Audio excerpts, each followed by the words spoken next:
Le Grand Matin Sud Radio, la vérité en face, Jean-François Achilly. Allez, il est 9h30, 0826 300 300, vous nous appelez si vous souhaitez intervenir comme vous le faites chaque matin. Donald Trump, décidément on ne parle que de lui, qui bloque l'accès à la start-up américaine Anthropic. Est-ce le début, on va appeler ça, de la guerre de l'IA dans le monde? Pendant des années, nous avons imaginé une guerre entre l'homme et la machine, c'est Terminator. Or, ce qui commence sous nos yeux ressemble davantage à une guerre peut-être entre États pour le contrôle des fameuses machines. C'est l'IA, c'est celle de 2001, l'Odyssée de l'espace. Bonjour Guillaume Gralet. Bonjour François. Vous êtes journaliste, rédacteur en chef du service Science et Tech à l'hebdomadaire Le Point, auteur de Pionnier, c'est le titre de votre dernier ouvrage, votre essai paru chez Grasset, Voyage aux frontières de l'intelligence artificielle, prix du livre de l'économie de 2025. Bonjour et bienvenue Guillaume Gralet. Nous allons aborder cette nouvelle dimension concernant l'intelligence artificielle. Quelques mots sur votre essai, peut-être, sur le contenu. Oui, merci Allez-y. beaucoup. Non, Oui. En fait, il s'agit de rencontres qui peuvent avoir lieu aux quatre coins du monde, Singapour, Hong Kong, au Canada, aux États-Unis, mais aussi dans toute l'Europe, chez toutes les personnes, les femmes et les hommes, les chercheuses, les chercheurs qui quittent les big tech pour lancer des aventures ici en France. Ça résonne un peu un 18 juin. Et puis ça se passe aussi en Afrique, à Kigali, Dakar, Tunis. En fait, on se rend compte qu'on invente une intelligence artificielle qui peut être complètement différente et que tout ça, ça repose sur la volonté, j'ai envie de dire aussi sur les névroses, les ambitions, de ces chercheuses, ces chercheurs qui portent ces inventions. On parle en ce moment beaucoup de Dario Amodei, vous en avez parlé, le co-créateur d'Anthropic. Si son père n'était pas décédé si jeune, il n'aurait pas eu l'idée avec sa sœur de quitter OpenAI pour se lancer dans cette aventure. Donc, Oui. c'est voir à quel point les femmes et les hommes sont importants derrière cette intelligence Et artificielle. votre Pionnier est une sorte de road trip, de Voilà, c'est un peu ça. voyage, de Exactement. déambulation, de rencontre. Exactement. C'est écrit sur le mode presque du roman. Oui, c'est ça. Et nous découvrons ce monde complètement fou aujourd'hui, cette explosion de talent autour de l'intelligence artificielle qui nous inquiète parce qu'elle était, Guillaume Gralet, présentée comme une forme de destruction et création, mais également d'entreprise. Mais vous savez, c'est comme la révolution industrielle, les robots qui arrivent, il y a moins d'ouvriers dans les usines. Mais désormais, on parle d'autre chose. Ce qui se joue depuis quelques jours ressemble moins à une querelle entre Trump et une start-up qu'à un tournant géopolitique. L'IA n'est plus considérée comme un simple produit commercial. Vous êtes d'accord avec ça? Exactement. Mais comme une technologie stratégique, au même titre que le nucléaire, les satellites et les semi-conducteurs. Oui, c'est ça. C'est-à-dire que cette invention, la première fois qu'on a prononcé le terme intelligence artificielle, on était au milieu des années 50 à la conférence de Dartmouth. Ça faisait énormément polémique. John McCarthy, le chercheur, lorsqu'il a prononcé cette expression, il voulait déjà, j'ai envie de dire déjà à l'époque, lever des fonds. Il voulait s'émanciper de la cybernétique. Nous sommes dans les années 50. Voilà, oui. 56.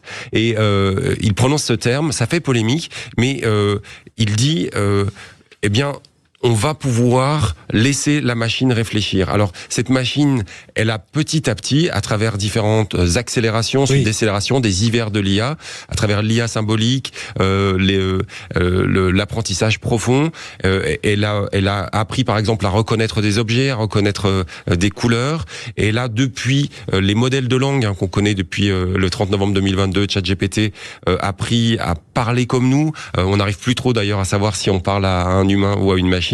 Et puis, si on regarde ce sur quoi travaillent les chercheurs dans les laboratoires, on veut permettre d'avoir une meilleure observation de l'univers, meilleure compréhension du vivant, et puis surtout s'attaquer aux grands défis du monde. Il y a eu un rappel à l'ordre qui a été fait par Demis Hassabis, c'est un des personnages que j'ai pu rencontrer, dont je fais le portrait dans le livre, oui, prix Nobel de chimie. Lui, il dit, il faut qu'on arrête avec cette guerre de chatbot, notamment entre Claude et ChatGPT. Il faut qu'on focalise on rassemble toute la puissance de calcul que l'on a, tous les milliards de dollars pour s'attaquer à ce qui est le plus important, le cancer. Donc on voit qu'il y a beaucoup de promesses. Et puis en même temps, Jean-François, oui, on voit cette IA qui va nous proposer parfois une représentation altérée de la vérité. On le voit avec les deepfakes. On va voir une intelligence artificielle qui s'assoit parfois sur le droit d'auteur et qui surtout qui peut nous conduire à une apocalypse cognitive, c'est-à-dire cette tentation un petit peu comme des lapins dans le noir face à des phares de voiture qui sont un petit peu impressionnés par cette technologie, de cette tentation que pourrait avoir l'homme de laisser la machine réfléchir pour nous. Et ça, je pense que ça va être le combat des futures années. Alors c'est bien que vous donniez cette perspective et bravo pour cette démonstration. C'est vrai que le problème est gigantesque et tellement multiple. Vous évoquez les années 50, 1967, j'évoquais 2001 le lycée d'espace, oui. C'est la première IA au cinéma et H.A. Hall, Carl, enfin IBM, ouais, c'était génial. Exactement, de Stanley Kubrick, est un ordinateur stressé qui parle, qui pense et qui agit et qui même assassine.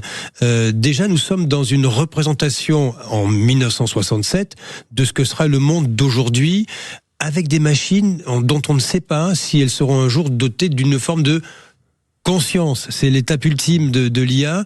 La question ce matin, c'est pourquoi est-ce que, vous évoquez son fondateur à l'instant, pourquoi est-ce que Anthropic aujourd'hui est visé ? Quelle est la spécificité de cette start-up américaine ? C'est une start-up américaine qui à la fois met au point les outils, les modèles, on dit, les modèles frontières, c'est-à-dire les meilleurs du monde, les plus perfectionnés.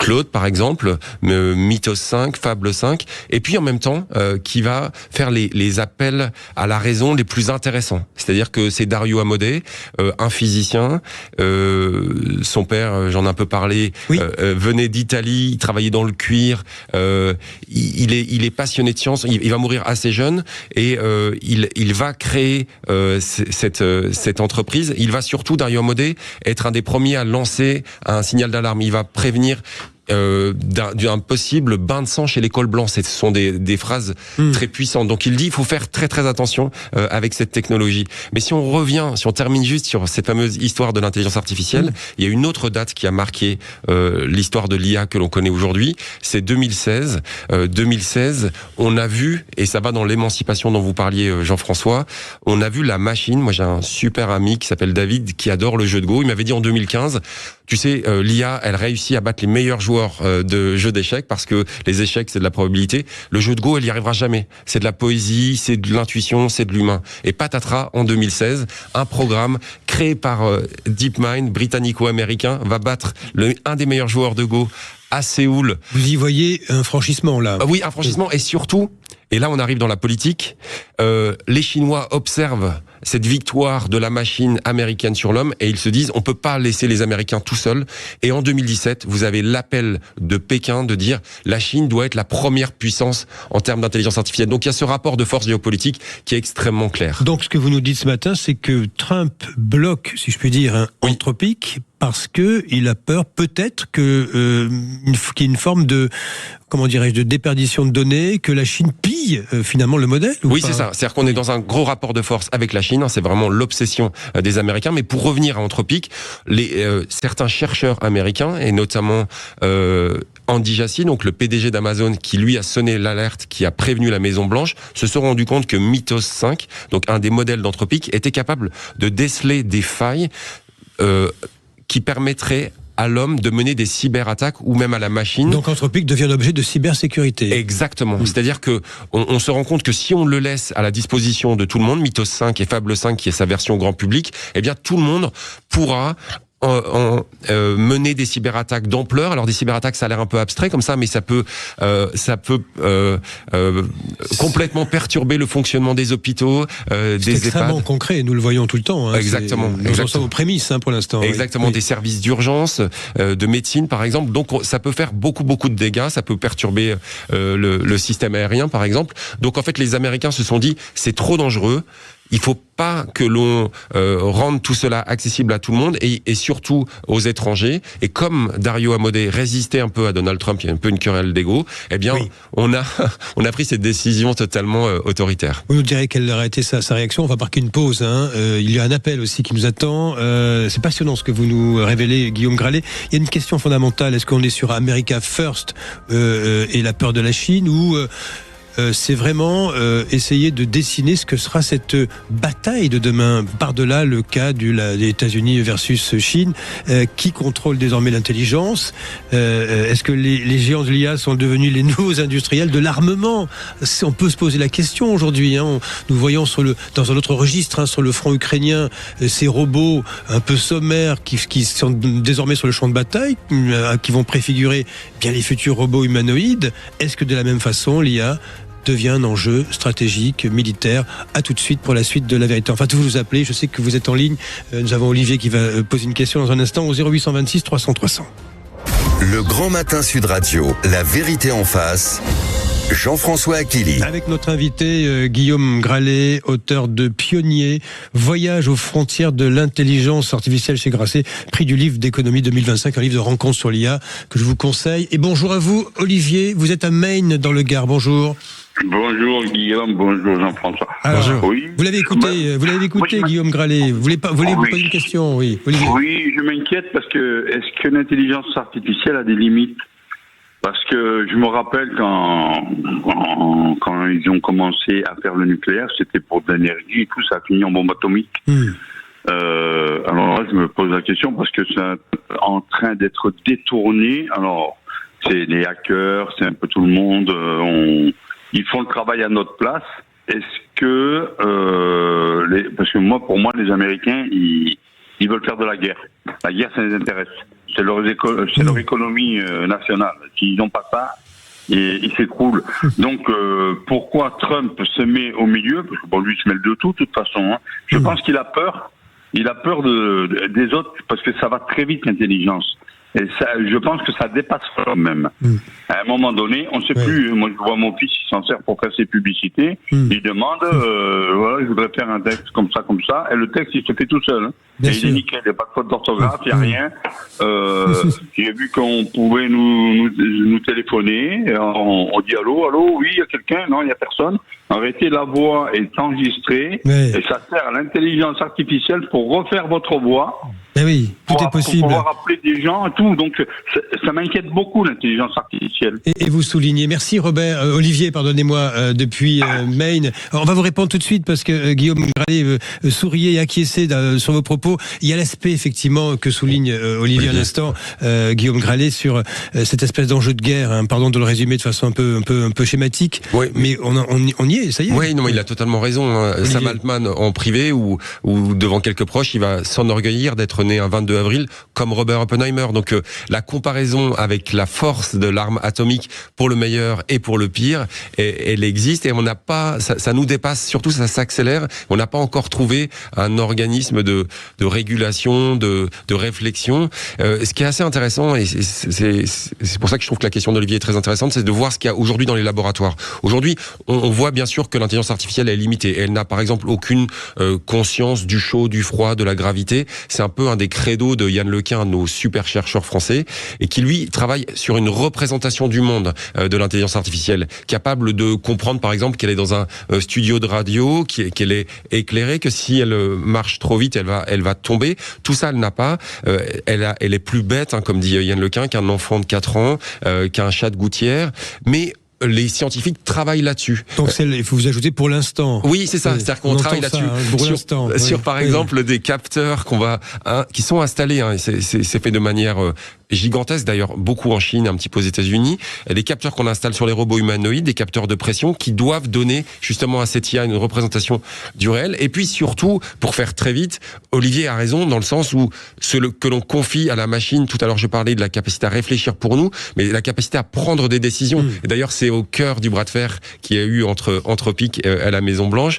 Dario Amodei ne voulait pas que ces derniers modèles d'IA puissent permettre la surveillance de masse des Américains et surtout à la machine de décider qui tuer, mais elle est totalement capable. C'est ce qu'on appelle l'IA agentique, ça, de prendre des décisions. Si vous lui confiez un but, elle s'émancipe de plus en plus. C'est aujourd'hui la grande mode. Vous dites à la machine, prévois-moi mes prochaines vacances, prévois-moi ce qui va être à l'ordre du jour de la prochaine Assemblée Générale, et ça peut faire gagner énormément de temps, bien sûr, mais pour cela, vous donnez accès à toutes vos données. Et il y a eu un accident très récemment, je termine là-dessus. Non, mais c'est passionnant ce que vous dites. Oui. Summer You, donc une chercheuse de Meta, c'était il y a moins de 3 mois. Elle s'en est émue sur X. Elle a dit, j'avais confié à la machine, à un agent OpenClaw, le fait de trier mes emails. Et en fait, à un moment, elle se dit, je me suis dirigé vers ma machine comme s'il y avait une bombe dans mon appartement, parce que la machine, croyant bien faire et ne comprenant pas la mémoire cache, s'est mise à effacer des emails très importants. C'est-à-dire qu'il peut y avoir des dégâts de laisser quelqu'un d'autre décider pour vous. Et puis, consulter Claude ou ChatGPT pour l'arrosage automatique du jardin, ou remplacer son psy par... voilà, il y a quelque chose qui est dérangeant dans la vie quotidienne.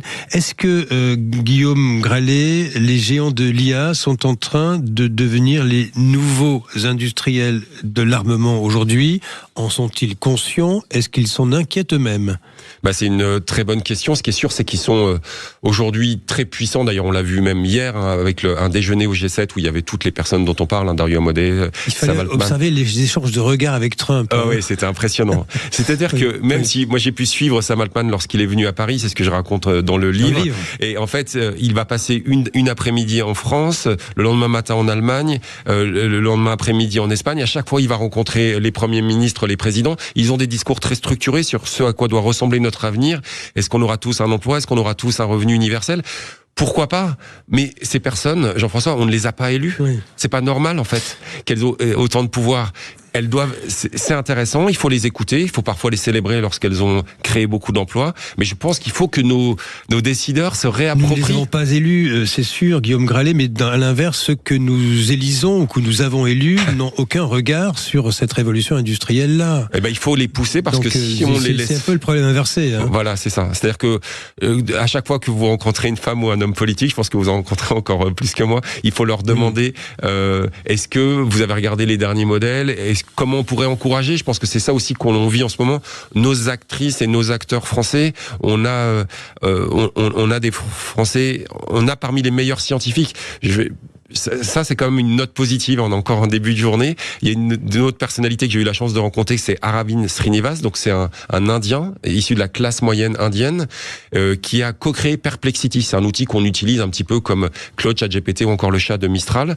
Et Aravind Srinivas, lorsque je me baladais à l'occasion de sa première visite en France dans le jardin des Tuileries à Paris, il me citait Fermat, Lavoisier, Poincaré. Il connaissait mieux les scientifiques français que moi. Et je lui disais, et aujourd'hui? Et là, il me cite Yann Lequin. Il me cite tous les Français qui rêvaient de recruter les géants de la tech, Arthur Mensch par exemple, et donc faisons-leur confiance, au moins réservons-leur des commandes publiques, aidons-leur sur le financement, et puis bien sûr on pourra les guider, leur dire qu'on veut une intelligence artificielle peut-être plus respectueuse de notre diversité culturelle, mais il faut absolument qu'on ait... Il faut que tout le monde se parle, c'est ce que vous nous dites, pas forcément via un chatbot. Hein. Oui, voilà, c'est mieux de s'engueuler avec un être humain que de se parler via un chatbot, mais il faut surtout qu'on ait nos champions. C'est une question de souveraineté et de liberté, je pense. Guillaume Gralet, pionnier, voyage aux frontières de l'intelligence chez Grasset, prix du livre d'économie 2025. Merci de nous avoir éclairé ce matin.